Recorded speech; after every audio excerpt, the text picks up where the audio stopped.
Ya, di video saya kali ini saya mau mengajak teman-teman untuk menganalisis pertanyaan ini ya. Bisakah ada formasi P3K guru bahasa Inggris di SD gitu ya. Karena biasanya kan bahasa Inggris yang di SMP dan SMA, tapi di SD itu ada pelajaran bahasa Inggris gitu. Untuk kurikulum Merdeka itu ada pelajaran bahasa Inggris. Jadi saya mengajak teman-teman untuk menganalisis. Jadi kalau misalkan ini analisis saya nanti ada yang salah atau mungkin teman-teman mau nambahi, boleh berikan komentar gitu ya. Boleh berikan koreksi juga. Di sini saya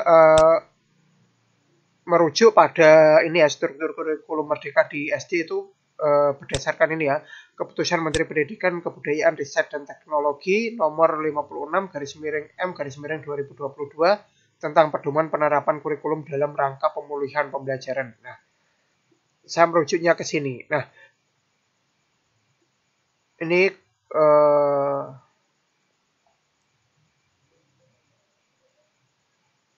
nah, di sini ya, di bagian ini ya. Nah, ini kan ada penerapan kurikulum ya, apa namanya? Surat edarannya. Nah, ini ya. Nah, ini peraturan resminya.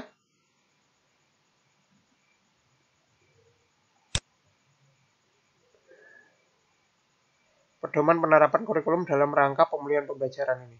Tapi ini yang di lampirannya itu tentang kurikulum Merdeka.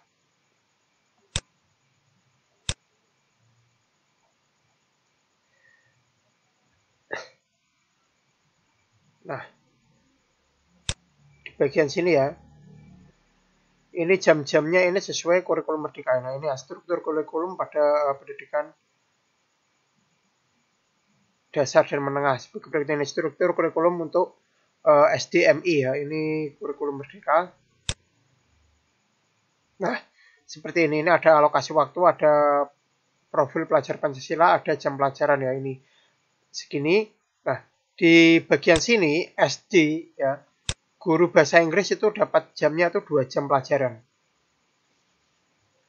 2 jam pelajaran per minggu atau 72 jam per tahun gitu ya. Nah, kemudian karena di bahasa Inggris itu maksimal itu ada 2 jam pelajaran, di sini kan ada ketentuannya kan. Paling banyak 2 jam pelajaran per minggu yang diberi tanda bintang itu ya. Paling banyak 2 jam pelajaran per minggu. Nah, jika ada di satu kelas, ini saya sudah cek kelas 1 sampai kelas 6 masing-masing itu semuanya maksimal 2 jam pelajaran per minggu per kelas. Dengan kata lain, dalam satu sekolah, misalkan guru bahasa Inggris itu ngajar kelas 1 sampai kelas 6, itu kan ada 6 kelas. 6 kelas kali 2 jam, itu artinya ada 12 jam pelajaran gitu ya. Jadi totalnya 12 jam pelajaran. Nah, jika ada formasi P3K guru bahasa Inggris di SD dengan jam pelajaran hanya 12 jam saja ya. Padahal ya untuk saat ini itu tunjangan profesi guru atau TPG atau sertifikasi itu syaratnya itu harus 24 jam. Nah, guru bahasa Inggris, jika ada P3K guru bahasa Inggris di SD, maka hanya dapat 12 jam. Sehingga tidak mungkin dapat tunjangan profesi guru atau tidak mungkin dapat sertifikasi guru. Nah, kalau hal ini terjadi, maka akan ada muncul masalah baru ya. Akan ada demo nih. Kalau semua guru bahasa Inggris di SD tidak bisa sertifikasi, tidak bisa dapat tunjangan profesi gitu ya. Kemungkinan akan ada demo besar-besaran kalau ada seperti ini. Kalau misalkan diadakan formasi P3K guru bahasa Inggris. Nah, karena hal itu, ini pemikiran saya ya, ini analisis saya, solusi yang mungkin itu ada 3 kemungkinan. Kemungkinan solusi yang mungkin ya, itu jam pelajaran bahasa Inggris itu ditambah menjadi 4 jam pelajaran per kelas. Sehingga nanti totalnya bisa 24 jam. Nah, dengan catatan guru kelas itu tetap 24 jam gitu. Tidak boleh ngurangi jamnya guru kelas nanti sehingga cuma 22 atau berapa. Saya hitung di sini itu ketika jam ini ada yang dialihkan ke sini, itu jamnya mungkin ada yang 22 gitu ya, ada yang tetap 24, ada yang 22 gitu loh. Nah, dengan catatan kalau seperti ini itu berarti harus mengubah ini tadi surat edarannya itu harus diubah. Apa keputusan menteri ya, Kepmen ya, itu harus diubah. Harus diubah aturannya supaya bisa dapat 24 jam. Itu solusi yang mungkin ya. Solusi pertama yang mungkin bisa dilakukan. Solusi yang kedua yang mungkin bisa dilakukan itu ya, guru bahasa Inggris itu bukan dipegang oleh guru pelajaran bahasa Inggris itu dipegang oleh guru kelas, bukan dipegang oleh guru bahasa Inggris.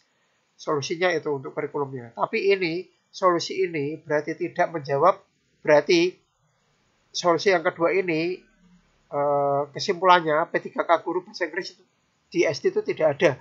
Itu dipegang guru kelas gitu ya. Jadi ya bahasa Inggris kembali ke SMP dan SMA.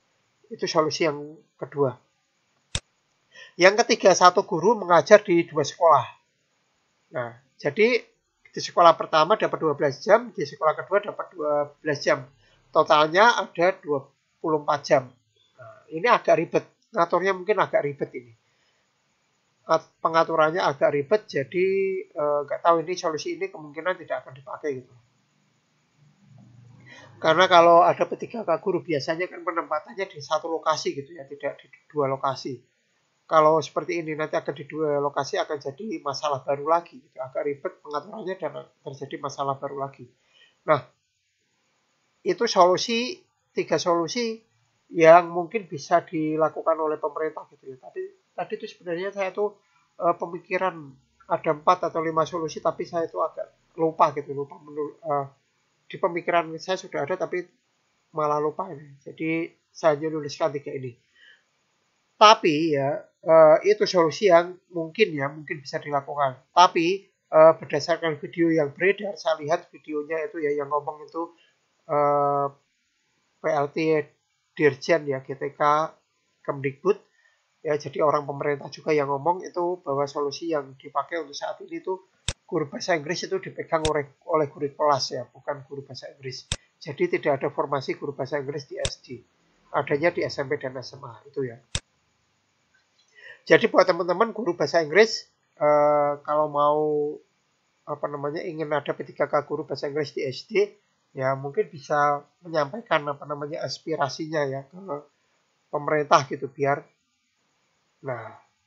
solusi yang paling masuk akal itu biar ada P3K guru bahasa Inggris di SD. Solusi yang paling masuk akal itu ya ini, nambah jam pelajaran, kurikulumnya diubah biar jadi 4 jam.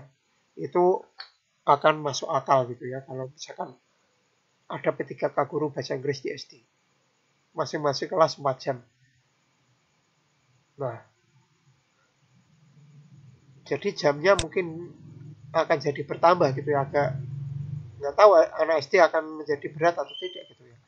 Tapi untuk yang ini alasannya itu apa, katanya sih yang solusi yang kedua kenapa yang megang itu guru kelas, katanya sih pelajaran bahasa Inggris itu di SD itu tidak seperti SMP dan SMA, agak dibuat ringan gitu ya, hanya dasar-dasarnya saja agak dibuat ringan.